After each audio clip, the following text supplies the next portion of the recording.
آپ نے یہ والا وظیفہ کرنا ہے بچوں کے رشتوں کے لیے، بہت ہی انمول وظیفہ ہے، اس کو آپ نے ضرور کرنا ہے۔ آپ ضرور اس کو میری پوری ویڈیو کو دیکھیں کہ یہ میں نے کیسے اس کو بتایا ہے، تاکہ آپ جو ہے اس طریقے سے اس پہ عمل کر کے اپنے گھر میں آپ کی بیٹی ہے یا بیٹا ہے یا بہن ہے یا بھائی ہے، جو بھی ہے، آپ اس کے لیے اچھا رشتہ چاہ رہے ہیں تو آپ یہ والا ضرور عمل کریں، ٹھیک ہے؟ بسم اللہ الرحمن الرحیم۔ السلام علیکم ویورس، کیسے ہیں آپ سب لوگ؟ ہمیشہ کی طرح ڈھیروں دعائیں آپ سب لوگوں کے لیے، جہاں رہیں خوش رہیں، آباد رہیں اور ہمیشہ اللہ تعالیٰ کی امان میں رہیں، آمین ثم آمین۔ جیسا کہ آپ کو پتہ ہے کہ آج کا دور انتہائی مشکل ترین ادوار میں سے ایک دور ہے، اور آج کے دور میں جو ہے وہ جہاں اتنی زیادہ مہنگائی ہو رہی ہے، جہاں انسان کے لیے جینا بہت مشکل ہوتا جا رہا ہے، وہاں ہمارے ساتھ اور بھی بہت سارے ایسے معاشرتی پرابلمز پھیلے ہوئے ہیں ہمارے آس پاس، ہمارے اپنے لوگوں میں، ہماری اپنی فیملیز میں، اور اتنا کچھ ہم لوگ دیکھ رہے ہیں اپنے فرینڈس میں کہ ہم لوگ خود پریشان ہیں کہ ہم ان کا تدارک کس طریقے سے کر سکتے ہیں۔ پرابلمس میں آپ لوگ دیکھ لیں کہ ہمارا معاشرہ جو ہے وہ کس قدر گر چکا ہے۔ ہمارے معاشرے میں وہ جو ہماری اخلاقیات، جس کی وجہ سے ایک مسلمان پہچانا جاتا ہے، تو ہمیں اخلاقی طور پہ کس حد تک نیچے گرا دیا گیا ہے کہ اب ہمارے لیے اٹھنا بہت مشکل ہوتا جا رہا ہے۔ ہماری نسلیں جو ہیں وہ اخلاقی طور پہ بہت بہت بہت نیچے چلی گئی ہیں۔ تو یہ سب ایک باقاعدہ پلاننگ بھی ہو سکتی ہے دوسرے معاشروں کی، کہ کسی طریقے سے ہمارے معاشرے کو نیچے کیا جائے۔ تو آج کا جہاں اتنی معاشرتی برائیاں ہم اپنے ارد گرد دیکھتے ہیں، اور ہم کوشش کرتے ہیں کہ ہم خود کو اور اپنی نسلوں کو ان برائیوں سے محفوظ کر سکیں، اپنے گھر کو، اپنے فیملی ممبرانس کو ان چیزوں سے دور کر سکیں۔ تو بہت ساری ایسی چیزیں ہیں جو ہماری نظروں کے سامنے بھی ہوتی ہیں، ہم چاہتے ہوئے بھی کئی دفعہ ایسا ہوتا ہے کہ چاہ کر بھی ہم ان چیزوں کو مطلب روک نہیں پا رہے ہوتے۔ ہمارا بہت دل کر رہا ہوتا ہے کہ ہم ان چیزوں کو روکیں، لیکن ہم ان چیزوں کو نہیں روک پا رہے ہوتے۔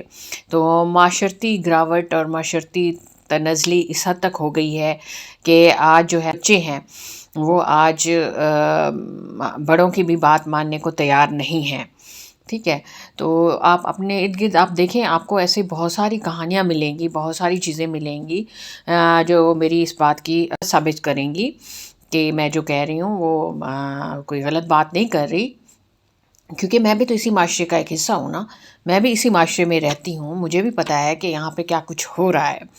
تو میں بتا رہی ہوں کہ جس طریقے سے ہمارے ملک میں ہماری حالات، لوگوں کے حالات زندگی بہت بدل گئے ہیں، مطلب مہنگائی اتنی زیادہ ہو گئی ہے کہ وہ ایک مڈل کلاس طبقہ جس کو ہم کہا کرتے تھے وہ بالکل ہی ختم ہو گیا ہے۔ اب صرف دو کلاسیں رہ گئی ہیں، یا اپر کلاس ہے یا پھر لوور کلاس ہے۔ مڈل تو بالکل ہی ختم ہو گئی ہے نا، لوور مڈل بھی ختم ہو گئی ہے، یہ اس حد تک حالات پہنچے ہوئے ہیں۔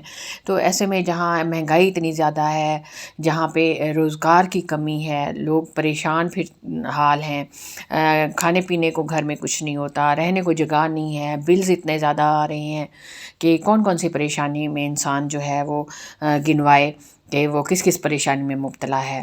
تو ایسے میں ہم لوگوں کو چاہیے کہ ہمارے ارد گرد جو ہمارے آس پاس لوگ ہیں، خاص طور پہ اپنے فیملی کے لوگ جو ہیں، اگر وہ بہت ہی زیادہ نیچے چلے گئے ہیں تو ہمارا فرض بنتا ہے کہ اگر ہمیں اللہ تعالیٰ نے کچھ نوازا ہوا ہے تو ہم اس میں سے تھوڑا سا حصہ ان لوگوں کے لیے بھی نکالیں، ان لوگوں کو بھی اس میں شریک کریں اپنی ان چھوٹی سی خوشیوں میں، اگر ہمارے پاس ہیں تو ہم ان کا اس طریقے سے مدد کر سکتے ہیں۔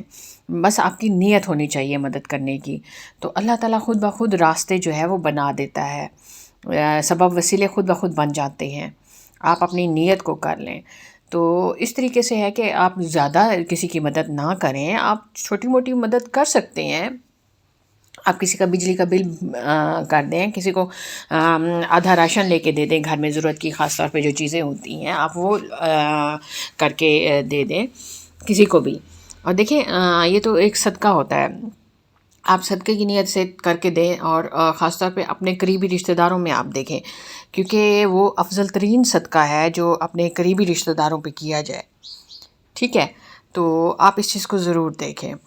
تو جہاں معاشرے میں اتنی پریشانیاں ہیں، لوگ اتنے مسئلوں مسائل میں گھرے ہوئے ہیں، تو وہاں ایک سب سے اہم اور بہت بہت بہت بڑا مسئلہ جو ہے وہ یہ ہے کہ ہمارے یہاں جو شادیاں ہیں وہ نہیں ہو پا رہی، کیونکہ جہیز کی ایک لعنت جو ہے وہ ہے کہ بھی جہیز نہیں بن رہا ہوتا۔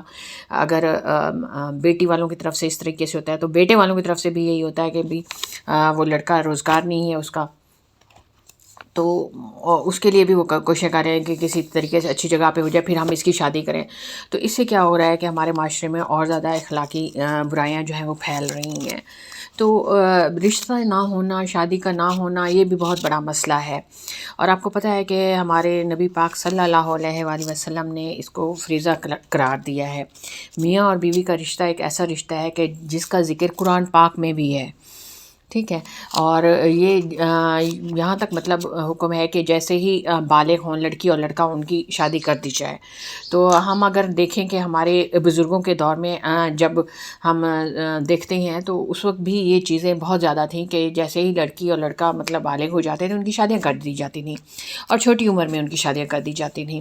تو اس سے یہ ہوتا تھا کہ بہت زیادہ فوائد بھی ان لوگوں کو ملتے تھے۔ ایک تو غلط کاری سے بچے بچ جاتے ہیں، ٹھیک ہے، سب سے بڑی بات۔ دوسری بات یہ کہ ہمارا معاشرے میں جو ہے نا کہ آج کل آپ دیکھیں کہ بہت جلد جو ہے لوگ ایک دوسرے سے اکتا جاتے ہیں، اور طلاق کا جو ریشو ہے وہ بہت زیادہ بڑھ چکا ہے۔ اگر 100% کئی شادیاں ہو رہی ہیں کسی جگہ پہ تو اس میں سے آپ دیکھیں کہ 98% تک جو ہے وہ ڈیورس پہ ختم ہو رہی ہیں۔ کیوں؟ آج کے دور میں وہ چیز ختم ہو گئی ہے، پیشنس ختم ہو گیا ہے، برداشت ایک دوسرے کو نہیں کر سکتا انسان۔ وہ کیوں نہیں کر سکتا؟ کہ آج کے دور میں کیا ہو رہا ہے؟ آج کے دور میں یہ ہو رہا ہے کہ جی لڑکی ہے تو وہ بھی جاب کرے، وہ کمائے، وہ پہلے آپ 5-6 سال اپنا خوب کمائے، اس کے بعد جی کریں۔ اسی طریقے سے لڑکے کا بھی یہی ہوتا ہے کہ جی وہ پہلے کچھ کما لے، جی کچھ جمع کر لیں، اس کے بعد ہم شادی کریں گے۔ پھر کیا ہوتا ہے؟ دیکھیں پھر یہ ہوتا ہے کہ وہ لڑکی اور لڑکا جو ہوتے ہیں نا وہ دونوں اب اپنے پاؤں پہ جب کھڑے ہو جاتے ہیں، جب وہ جاب کرنے لگ جاتے ہیں، تو وہ ان کو یہ ہوتا ہے کہ ان میں اتنی خود اعتمادی زیادہ بڑھ جاتی ہے کہ وہ دوسرے کو کچھ سمجھنا ہی نہیں، ایون کہ وہ گھر میں بھی اپنے پیرنٹس کو، اپنے بڑے بزرگوں کو بھی کچھ نہیں سمجھتے۔ تو وہ کیا ہوتا ہے، ان کا بس یہی ہوتا ہے کہ ہم کسی طریقے سے جو ہے نا بس اپنے ہماری ہی مرضی چلے، ٹھیک ہے۔ تو وہ اپنی مرضی کے اتنے عادی ہو جاتے ہیں کہ جب ان کی شادیاں ہو جاتی ہیں نا تو تب بھی ان کا یہی ایٹیٹیوڈ رہتا ہے کہ بھی ہر کوئی ہماری ہی سنے، ہماری ہی مانے۔ تو ان میں برداشت کی قوت نہیں رہتی، پھر وہ برداشت نہیں کر پاتے کہ جی ہم کما رہے ہیں، چونکہ ہم سارا کچھ کر رہے ہیں تو ہمارے ہی انڈر سارا کچھ ہو، ہماری ہی بات سننی مانی جائے۔ تو جب لڑکی اس طرح کا سوچ رکھتی ہے اور وہ دوسرے گھر میں جاتی ہے تو ظاہر ہے دوسرے گھر میں تو اتنے لوگ ہوتے ہیں تو وہ اس کو نہیں ایڈجسٹ کر پاتے نا، اور لڑکی بھی نہیں ایڈجسٹ ہو پاتی۔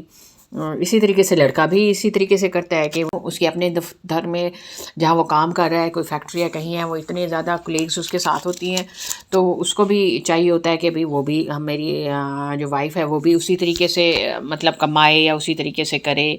بہت کم اس طرح ہوتا ہے کہ اس طرح نہیں کی جاتی، بٹ موسٹلی میں آپ کو بتا رہی ہوں کہ ہمارا معاشرہ اس طرف جا نکلا ہے، ٹھیک ہے۔ اچھا پھر کیا ہوتا ہے، چونکہ وہ برداشت نہیں ہوتی تو پھر وہ ڈیورس تک بات پہنچ جاتی ہے، تو اس طریقے سے گھر جو ہوتے ہیں وہ تباہ ہو جاتے ہیں۔ بٹ پرانے زمانے میں کیا ہوتا تھا، چونکہ وہ چھوٹی عمروں میں شادیاں ہو جاتی تھیں تو وہ چونکہ کچے ذہن ہوتے تھے، ان کو اتنا کچھ پتہ نہیں ہوتا تھا، تو وہ ایزیلی جو ہے ماحول میں ایڈجسٹ ہو جاتے تھے۔ وہ ساس سسر اور بڑے گھر میں اگر کوئی اور ہیں تو ان کی باتیں وہ بچیاں جو ہوتی ہیں وہ مانتی تھیں کہ جیسا وہ کہہ رہے ہیں وہ اس طریقے سے کرتی تھیں۔ اور ادھر سے گھر والے بھی اس طرف سے بھی ہوتا تھا کہ بھئی آپ نے ادھر ہی صحیح طریقے سے رہنا ہے اور سمجھانا ہے، جس طرح ہوتا تھا وہ کرتے تھے، ٹھیک ہے۔ ایجوکیشن بھی اس وقت بھی ہوتی تھی، بٹ یہ ہے کہ اس وقت جو ہے یہ اس طرح کی چیزیں بہت کم ہوتی تھیں کہ نوبت یہاں تک طلاق تک پہنچ جائے۔ تو آج کے دور میں جو ہے یہ مسئلہ بہت زیادہ ہے۔ تو پھر اس کی وجہ یہ ہوتی ہے کہ وہ اب یہ ہوتا جا رہا ہے کہ چونکہ اب جاب کرتے ہوئے اور اس طرح کرتے ہوئے لڑکی کی عمر بھی زیادہ ہو جاتی ہے، لڑکے کی عمر بھی زیادہ ہو جاتی ہے، تو گھر والوں کو ہوتا ہے کہ نہیں، اگر لڑکا ہمارا 35 کا ہے، 40 کا ہے تو لڑکی تو ہمیں 14-15 کی چاہیے، 16 کی چاہیے، جس کی ایج اتنی ہو۔ اور لڑکی والوں کا یہ ہوتا ہے کہ اچھا ہماری لڑکی کی عمر ہماری لڑکی کی عمر بے شک 30-35 ہو گئی ہے، بٹ یہ ہے کہ وہ چونکہ کماتی اتنا زیادہ ہے، لاکھوں میں وہ کما رہی ہے، اور لڑکا جو ہے وہ پڑھا لکھا ہونا چاہیے، خوش عقل ہونا چاہیے، اس کی بھی جاب ہونی چاہیے، گھر گاڑی ہونا چاہیے. تو اس طرح کی چیزیں جو ہے معاشرے میں بہت زیادہ ہو گئی ہیں. تو اس وجہ سے بھی اب جو ہے وہ اگر کوئی اچھا رشتہ آتا بھی ہے کسی جگہ پہ، کسی لڑکی کے لیے کوئی مناسب رشتہ آتا ہے، تو اس وجہ سے انکار ہو جاتا ہے کہ چونکہ وہ لڑکا زیادہ پڑھا لکھا نہیں ہے، ہماری لڑکی تو بہت پڑھی لکھی ہے. تو لڑکے جو ہوتے ہیں وہ بھی اسی وجہ سے جاتے ہیں، جی ہمارا لڑکا تو بہت پڑھا لکھا ہے لیکن لڑکی جو ہے وہ خوبصورت ہی نہیں ہے، حالانکہ وہ کام میں بہترین ہے، گھر کے کام بھی وہ بہت اچھے کرتی ہے، فرما بردار ہے، اچھے اخلاق کی ہے، اچھی اس کی شکل و صورت ہے، سارا کچھ ہے. بٹ نہیں جی، چونکہ وہ پڑھی لکھی نہیں ہے تو ہم نے اس کا نہیں کرنا. یا وہ لڑکی جو ہے اگر پڑھی لکھی بھی ہے تو خوبصورت نہیں ہے، گوری چٹی نہیں ہے، تب بھی ہم نے رشتہ نہیں کرنا. تو یہ چیزیں جو ہیں وہ بہت زیادہ ہمارے معاشرے میں پھیل گئی ہیں. تو ہمیں انفرادی طور پہ جو ہے نا، معاشرتی طور پہ یا مطلب اجتماعی طور پہ تو ایک الگ بات ہے، ہمیں ضرور کرنا چاہیے، بٹ ہمیں انفرادی طور پہ بھی اس چیز کو جو ہے نا دیکھنا چاہیے کہ ہم اپنے معاشرے کی بہتری کے لیے کیا کچھ کر سکتے ہیں اور ہمیں کیا کرنا چاہیے. دیکھیں، اپنے آپ سے ابتدا کریں. آپ دیکھیں ارد گرد اگر کوئی اس طرح کی چیزیں ہیں تو آپ ان کو سالو کرنے کی کوشش کریں، ان کے مسئلے حل کرنے کی کوشش کریں، ان کے لیے کچھ کریں.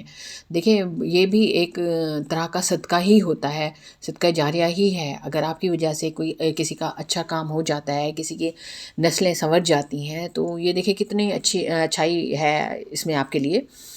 ٹھیک ہے، تو ویڈیو لمبی ہو رہی ہے تو میرا وظیفہ جو ہے وہ آج اسی سے ریلیٹڈ وظیفہ ہے میرا، رشتوں سے متعلق.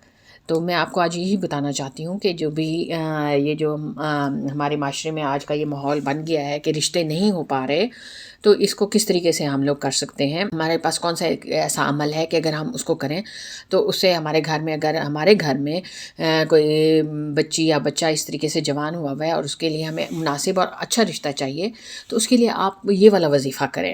آپ دیکھیں، آپ جب یہ وظائف کرتے ہیں، اس طرح کے عمل کرتے ہیں، تو آپ ان چیزوں میں اللہ تعالیٰ کو ہم لوگ درمیان میں لے کے آتے ہیں. تو جب جس کام میں اللہ تعالیٰ کی رضا اور خوشی شامل ہو جائے گی، آپ دیکھیں کہ وہ کیسے جو ہے وہ برکتوں سے خالی ہو سکتا ہے وہ کام. ٹھیک ہے، تو آپ نے یہ والا وظیفہ کرنا ہے بچوں کے رشتوں کے لیے. بہت ہی انمول وظیفہ ہے، اس کو آپ نے ضرور کرنا ہے. آپ ضرور اس کو میری پوری ویڈیو کو دیکھیں کہ یہ میں نے کیسے اس کو بتایا ہے، تاکہ آپ جو ہے اس طریقے سے اس پہ عمل کر کے اپنے گھر میں، آپ کی بیٹی ہے یا بیٹا ہے یا بہن ہے یا بھائی ہے، جو بھی ہے، آپ اس کے لیے اچھا رشتہ چاہ رہے ہیں تو آپ یہ والا ضرور عمل کریں. ٹھیک ہے، تو اب میں آپ کو بتاتی ہوں کہ عمل کیا ہے. لیکن اس سے پہلے آپ سے چھوٹی سی ریکویسٹ کہ پلیز میرے چینل کو سبسکرائب کر لیں اور میری ویڈیو کو لائک اور شیئر ضرور کر دیں.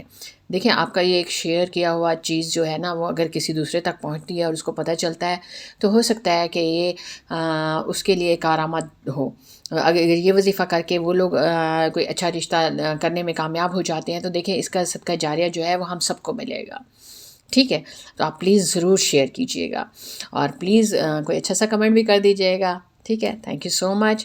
تو آج کا جو وظیفہ ہے وہ یہ ہے کہ میں آپ کو بتا رہی ہوں سورہ الفرقان، قرآن شریف کی صورت ہے سورہ الفرقان. ٹھیک ہے، آپ نے اس کا وظیفہ کیسا کرنا ہے، آپ نے اول و آخر درود شریف کر لیں، آپ درود ابراہیمی پڑھیں، آپ 7 دفعہ پڑھیں درود ابراہیمی اول و آخر. ٹھیک ہے، اچھا، اب وہ کیا کرنا ہے، اور درمیان میں آپ نے پڑھنی ہے سورہ الفرقان کی آیت نمبر 54. ٹھیک ہے، اور آپ نے یہ پڑھنی ہے 313 دفعہ. اول و آخر درود شریف پڑھنا ہے اور درمیان میں سورہ الفرقان کی جو آیت ہے 54، وہ آپ نے 313 دفعہ پڑھنی ہے، اور آپ نے اس کو 21 دن تک کرنا ہے وظیفہ. ٹھیک ہے، تو انشاءاللہ آپ اس وظیفے کو کریں، آپ اس کے اثرات دیکھیں گے کہ انشاءاللہ جیسے ہی وظیفہ ختم ہوگا، اول تو انشاءاللہ اللہ نے چاہا تو اس وظیفے کے دوران ہی خیر سے اچھا رشتہ ہو جائے گا. لیکن اگر اس طرح نہ ہوا تو انشاءاللہ آپ جو ہے وہ اس وظیفے کو 21 دن تک پورا کریں، اور 21 دن کے بعد انشاءاللہ آپ دیکھیں گے کہ آپ کے گھر میں کیسے یہ رحمتیں اور برکتیں آتی ہیں.